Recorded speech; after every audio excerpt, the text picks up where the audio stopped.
آج سے 1200 سال قبل خلیفہ ہارون الرشید نے بغداد میں اپنی حکومت کا آغاز کیا تھا۔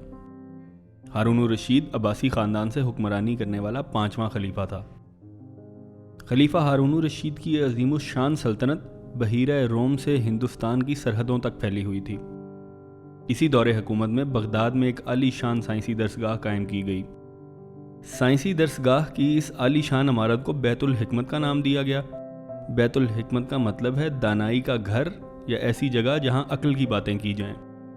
اس درسگاہ میں ایک کتب خانہ بنایا گیا جہاں مختلف علوم کی ہزاروں کتابیں رکھی گئیں۔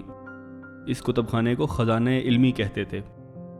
بغداد میں اس عمارت کی تعمیر کے بعد دنیا کے مختلف علاقوں سے ایسے لوگ بغداد میں آنا شروع ہو گئے جو مختلف موضوعات کا علم بھی رکھتے تھے اور اپنے علم کو بڑھانا بھی چاہتے تھے۔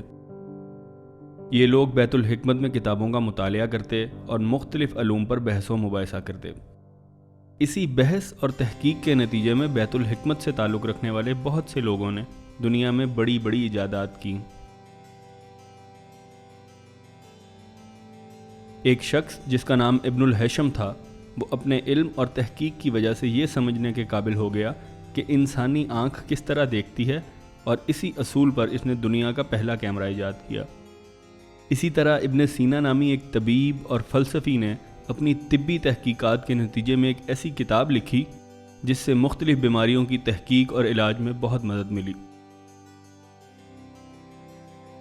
فارس سے آ کر بیت الحکمت میں تحقیق کرنے والے ایک شخص موسیٰ الخوارزمی نے ریاضی میں تحقیق کی اور الجبرا، فلکیات اور جغرافیہ جیسے مضامین سے دنیا کو متعارف کروایا۔